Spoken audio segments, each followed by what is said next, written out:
আসসালামু আলাইকুম ভিউয়ার্স, রেহেনার রান্নাঘরে আপনাদেরকে স্বাগতম। আশা করি দেশ ও প্রবাসে যাই যেখানে আছেন আল্লাহর রহমতে ভালো আছেন, সুস্থ আছেন। আজকে আমি আবার একটা দারুণ মজার রেসিপি নিয়ে চলে এসেছি। আজকে আমি ফুলকপির ভর্তা করে দেখাবো। এখানে আমি ফুলকপিগুলোকে কেটে ধুয়ে পরিষ্কার করে নিয়েছি। আমি ফুলকপিগুলোকে ছোট সাইজ করে কেটে নিয়েছি। ছোট সাইজ করে ফুলকপিগুলো কেটে নিলে খুব তাড়াতাড়ি সিদ্ধ হয়ে যায়। এখানে আপনার হাফ কেজি ফুলকপি আছে। তাহলে চলুন কথা না বাড়িয়ে কিচেনে যাওয়া যাক। চুলায় আমি কড়াই বসিয়ে দিয়েছি। আমি এবার দিয়ে দেব ফুলকপি। আমি এখানে দিয়ে দেব 1 চিমটি হলুদের গুঁড়া আর স্বাদ অনুযায়ী লবণ। আমি সিদ্ধ হওয়ার জন্য অল্প করে পানি দিয়ে দেব। আমি এবার ভালো করে নেড়ে চেড়ে দেব। আমি এবার গ্যাসটা অন করে দেব। আমি এবার ঢাকনা দিয়ে ঢেকে ফুলকপিগুলোকে ভালো করে সিদ্ধ করে নিয়ে একেবারে ফিরে আসতেছি। আমি এবার ঢাকনাটা উঠিয়ে নিব। আমার ফুলকপিগুলা খুব সুন্দরভাবে সিদ্ধ হয়ে গেছে। আমি এবার নেড়ে চেড়ে পানিটা শুকিয়ে নিব। আমি এবার গ্যাসটা অফ করে দেব। ফুলকপিগুলো আমার খুব সুন্দরভাবে পানিটা নেড়ে নিয়েছি। এখানে আর এক ফোঁটাও পানি নাই। আমি এবার ফুলকপিগুলোকে উঠিয়ে নিব।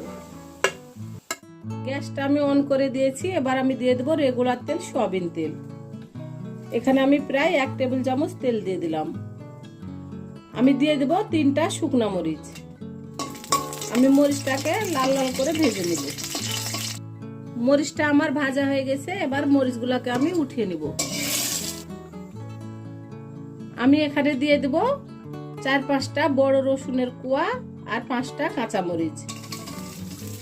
মরিচ ভেজে যে তেলটা রয়ে গেছে সেই তেলের মধ্যে আমি কাঁচা মরিচ আর রসুনটা দিয়ে দিয়েছি। এবার আমি রসুন আর মরিচটাকে ভালো করে ভেজে নিব। রসুন আর কাঁচা মরিচটা আমার ভাজা হয়ে গেছে। এবার আমি উঠিয়ে নিব। রসুন মরিচ ভেজে যে তেলটা রয়ে গেছে সেই তেলের মধ্যে আমি দিয়ে দেব পেঁয়াজ কুচি। এখানে বড় সাইজের 2টা পেঁয়াজ আছে, আমি দিয়ে দিলাম। আমি এবার পেঁয়াজটাকে হালকা করে ভেজে নেব। আপনারা চাইলে কাঁচা পেঁয়াজটাও ব্যবহার করতে পারেন। আমি পেঁয়াজটা ভেজে নিলাম, কারণ পেঁয়াজটা ভেজে ভর্তা করলে আপনার ভর্তাটা নষ্ট হবে না এবং অনেকক্ষণ ভর্তাটা থাকবে। পেঁয়াজটা আমার ভাজা হয়ে গেছে। এবার আমি পেঁয়াজগুলো উঠিয়ে নিব। আমি এবার ভর্তাটা করে নিব। যখন ফুলকপিটা সিদ্ধ করি তখন আমরা লবণ ব্যবহার করেছিলাম, সেজন্য অবশ্যই লবণটা জেনে বুঝে দিতে হবে। আমি এখানে দিয়ে দেব স্বাদ অনুযায়ী লবণ। আমি খুব অল্প করে লবণ ব্যবহার করব। আমি এবার শুকনো মরিচগুলোকে ভালো করে চটকে নিব। শুকনো মরিচগুলো আমার ভালো করে চটকানো হয়ে গেছে। আমি এবার কাঁচা মরিচগুলোকে চটকে নেব। কাঁচা মরিচগুলো আমার চটকানো হয়ে গেছে। এবার আমি রসুনগুলোকে চটকে নেব। শুকনো মরিচ, কাঁচা মরিচ, রসুন আমার চটকানো হয়ে গেছে। এবার আমি ভেজে রাখা পেঁয়াজগুলো চটকে নেব। পেঁয়াজগুলো আমার চটকানো হয়ে গেছে। এবার আমি দিয়ে দেব সরিষার তেল। যেহেতু আমরা ভর্তা করছি আমাদেরকে অবশ্যই সরিষার তেলটা ব্যবহার করতে হবে। এখানে আমি 2 টেবিল চামচ সরিষার তেল দিয়ে দিলাম। এবার আমি আবারও ভালো করে চটকে নেব।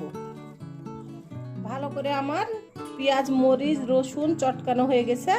এবার আমি ফুলকপিগুলোকে চটকে নেব। আমার রেসিপিগুলো যদি ভালো লাগে তাহলে অবশ্যই আমার ভিডিওগুলো দেখার অনুরোধ রইল। যদি ফেসবুক থেকে দেখেন তাহলে অবশ্যই একটা ফলো দিয়ে দিন। যদি ইউটিউব থেকে দেখেন তাহলে একটা সাবস্ক্রাইব করার অনুরোধ রইল। হাতে যদি সময় থাকে লাইক, শেয়ার, কমেন্ট করে দিন। আপনাদের একটা শেয়ারে আমি অনেক দূর এগিয়ে যেতে পারবো। আমি এবার ফুলকপিটাকে ভালো করে চটকে নিয়ে আমি একেবারে ফিরে আসতেছি। ভর্তাটা আমার পুরোপুরি কমপ্লিট। আমি এবার উঠিয়ে নিয়ে আপনাদেরকে পরিবেশন করে দেখাচ্ছি। হয়ে গেছে আমার পরিবেশন করা। আশা করি আমার রেসিপিটা অবশ্যই ভালো লাগবে। যদি ভালো লাগে তাহলে আমার চ্যানেলটিতে লাইক, কমেন্ট, শেয়ার করতে ভুলবেন না। বেশি বেশি করে সাবস্ক্রাইব করার অনুরোধ রইল। তাহলে আজকের মতো এখানে বিদায়। আবার অন্য কোনো রেসিপি নিয়ে আসবো। সবাই ভালো থাকবেন। আল্লাহ হাফেজ।